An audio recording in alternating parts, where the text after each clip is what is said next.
श्रीसूर्यदेवदैते तव सुप्रभातम्। चित्ते करोमि सवितारमनन्तमाद्यम् रक्ताम्बराभरणभूषितमत्कमूर्तिम् सम्पुल्लपद्मविलसत्करपद्मजं त्वाम् श्रीसूर्यदेवदैते तव सुप्रभातम्।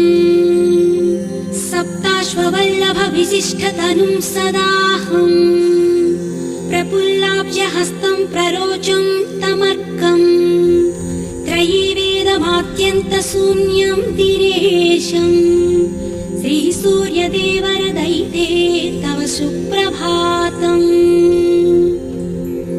महेन्द्रप्रतिष्ठाक्रिया सुप्रसन्नम् तमादित्यमारोग्यदातारमीडे जगज्जन्महेतुः